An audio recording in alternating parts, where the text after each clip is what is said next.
Keir Starmer plans to bring about transformative change with up to 40 bills outlined in the King's speech. Hello, and welcome to the Legal Breakdown. In this video, we delve into the major legal reforms expected to be introduced by the UK's new Prime Minister and leader of the Labour Party, Sir Keir Starmer. The recent King's speech revealed the party's plan, which includes a larger number of bills than Tony Blair announced in 1997. Here are some key aspects. Number 1. Smoking, vaping and junk food adverts. One key aspect of Starmer's plan is the proposed ban on smoking and restrictions on vaping products.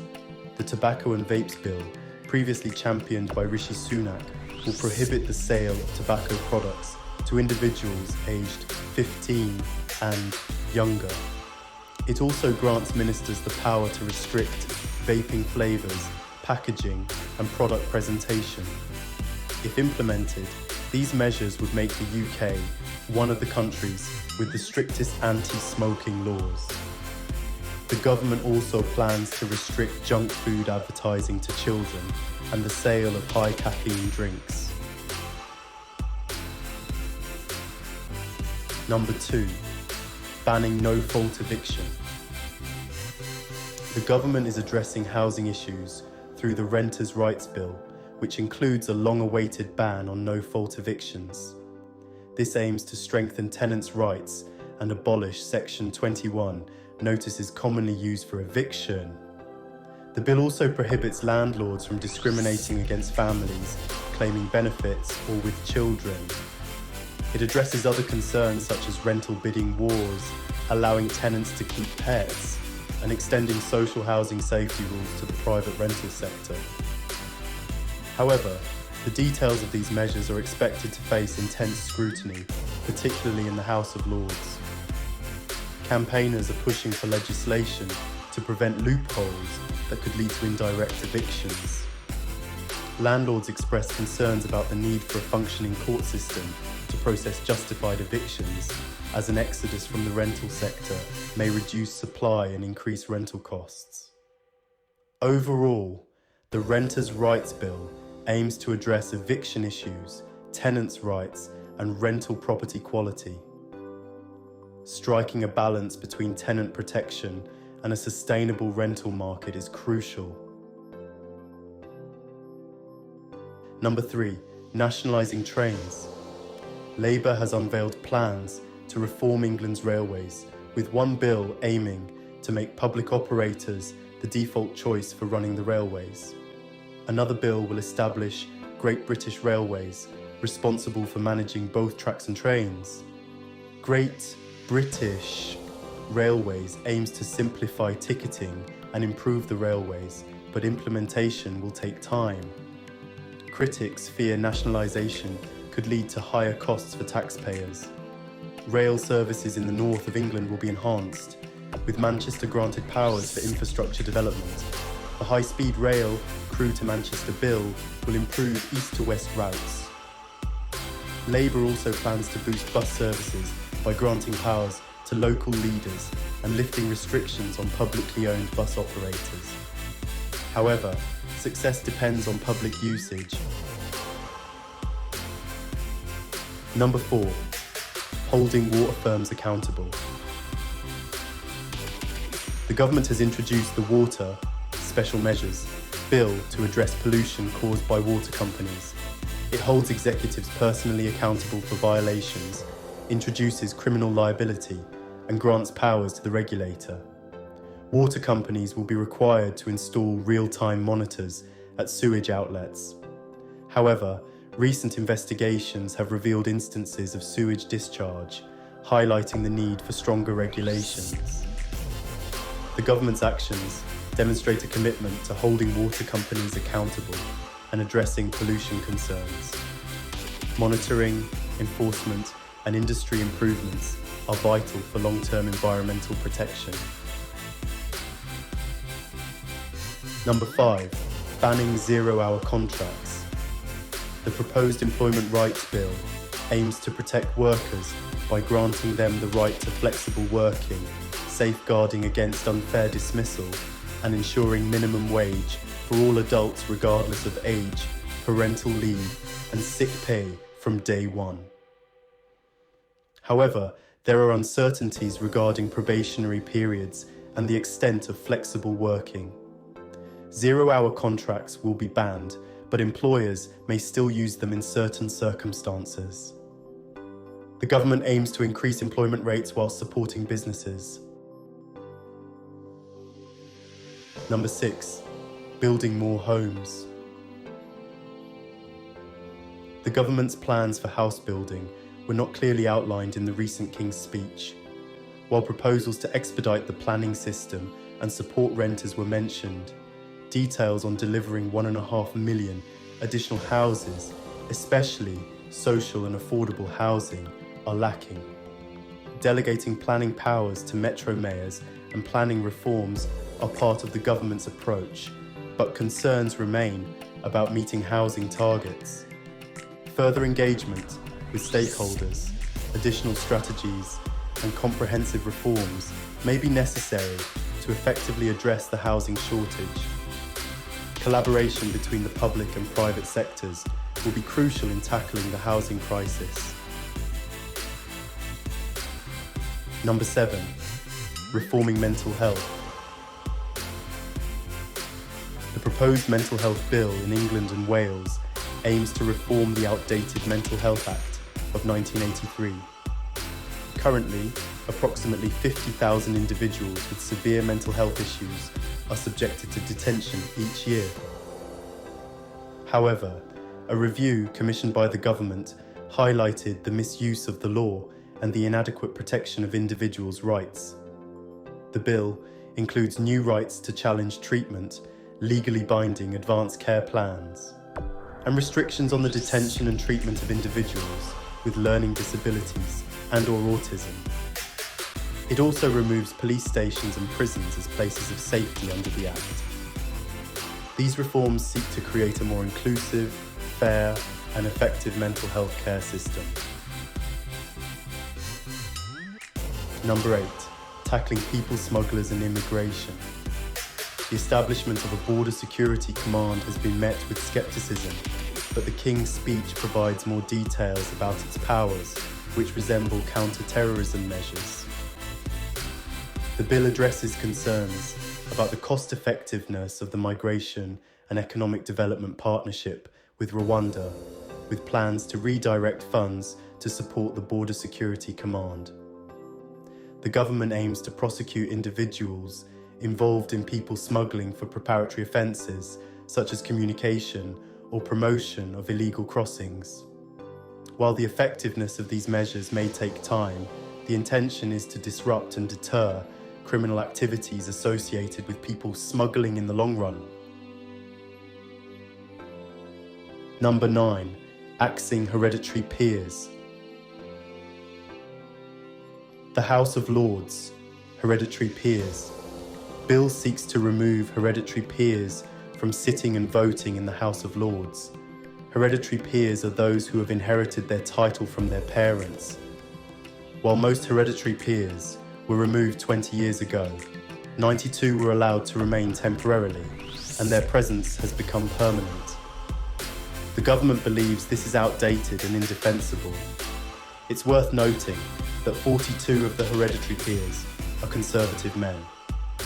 Removing them will reduce the size of the House of Lords by approximately 10%. Number 10, creating a new energy firm. To accelerate the transition to renewable energy, the government has introduced GB Energy, a publicly owned company with £8.3 billion of public funding. The aim is to decarbonise the UK's electricity system by 2030 and reduce the average household electricity bill by £300 per year.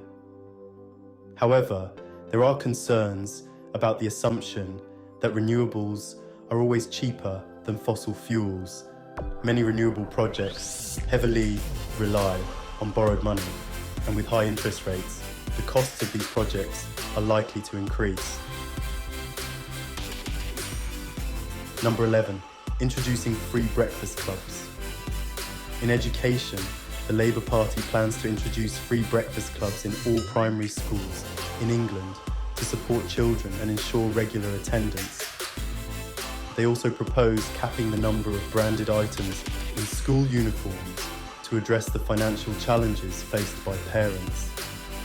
Head teachers' unions support the Breakfast Club programme and emphasise the need for adequate funding. Number 12, reforming leasehold law. The issue of leasehold law reform has gained attention in the UK, particularly in England and Wales, where most leaseholders reside. Currently, leaseholders face expensive ground rent charges and must seek permission for any modifications to their properties. There are approximately 5 million leaseholders in the UK, and extending leases or purchasing the freehold can be complex and costly. The Labour Party proposes regulating ground rent charges and revitalising the concept of common hold. While their draft bill is not expected to become law soon, the government's acknowledgement of the issue is seen as a deterrent for house builders. Scotland has already abolished leasehold properties. Number 13, Victims, Courts and Public Protection Bill. The Victims, Courts and Public Protection Bill aims to strengthen support for victims of antisocial behaviour. Offenders will be required to attend their sentencing hearings, a promise that was previously dropped but will now be fulfilled. The bill also includes bans on lethal ninja swords, crackdowns on antisocial behaviour and violence against women and girls, and tough sanctions for those who exploit children. Online firms allowing illegal knife sales will be targeted, and services to support individuals drawn into gangs will be strengthened. The government also aims to enhance the police response to domestic abuse, rape, and sexual offences. Respect orders will be introduced to address nuisance and dangerous behaviours, and shoplifting below £200 will no longer be considered a minor offence. A new offence of assaulting a retail worker will be created. Number 14, digital ID cards. The government does not plan to introduce its own scheme, but intends to establish a trustmark badge for compliant digital ID services provided by commercial companies. The use of digital ID services will not be compulsory. Supporters argue that digital ID can simplify processes, while privacy campaigners express concerns about data collection. The debate continues to find a balance between convenience and privacy. Number 15, football overhaul. Labour has introduced the Football Governance Bill to improve the experience of football fans in the UK. The bill aims to give fans a say in decision-making and prevent club collapses. It includes the establishment of an independent watchdog to oversee club management and ensure fans' voices are heard. The bill also protects the heritage of football clubs by requiring supporter approval for significant changes to kits, names or badges. To address financial fairness, the bill introduces rules for more equitable revenue sharing between leagues. It also addresses concerns about breakaway leagues by requiring watchdog approval for stadium sales and relocations, and prohibiting teams from forming breakaway leagues without consultation. Number 16, Equalities. Labour's draft Equality, Race and Disability. Bill focuses on promoting equality and addressing discrimination faced by ethnic minorities and disabled people. It requires employers with over 250 employees to report on pay disparities based on ethnicity and disability. This reporting will help identify and rectify wage gaps. Labour also plans to introduce a conversion practices bill to ban abusive conversion therapy practices. The ban will be trans-inclusive, protecting individuals in the transgender community throughout England and Wales. Labour's commitment to equal pay and eradicating abusive conversion therapy reflects their dedication to equality and creating an inclusive society. Number 17, Armed Forces. The government plans to establish an Armed Forces Commissioner through the Armed Forces Commissioner Bill to provide stronger support for veterans. The Commissioner will address the needs and concerns of veterans, improving healthcare, housing, and employment opportunities. They will also investigate and take action on any issues faced by veterans.